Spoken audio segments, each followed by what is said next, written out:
बांधकाम सुरू आहे, अंतिम टप्प्यात ती इमारत आहे. मात्र ती झुकल्यामुळे मोठी दुर्घटना टळलेली आहे. या इमारतीला परवानगी होती.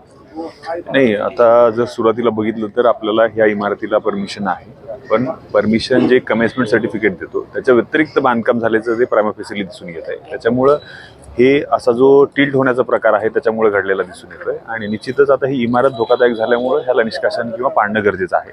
आणि सुरक्षित दृष्टीनं आम्ही पाडण्याचा निर्णय रात्रीच घेणार होतो, पण तांत्रिक अडचणी आणि आजूबाजूच्या लोकांची सुरक्षितता पाहता आम्ही सकाळी तो पाडण्याचा निर्णय घेतलेला आहे आणि आता त्याची कारवाई चालू आहे. इमारतीला ज्यावेळी परवानगी दिली काही त्रुटी आढळल्या असतील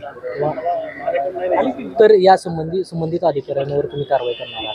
नाही, निश्चितच आता याच्यामध्ये 2-3 विषय आहेत की पहिला मुद्दा असा आहे की जर तुम्हाला परमिशन दिलेली आहे त्याच्या व्यतिरिक्त बांधकाम केलेलं दिसून येतं तर त्याच्यावरती जे काही संबंधित आर्किटेक्ट असेल, विकासक असेल, याच्यावरती निश्चितच कारवाई केली जाईल. त्याचं लायसन रद्द करणं असेल किंवा जे आवश्यक जे आपल्या प्रोव्हिजन्स आहेत त्याच्याप्रमाणे कारवाई निश्चितच केली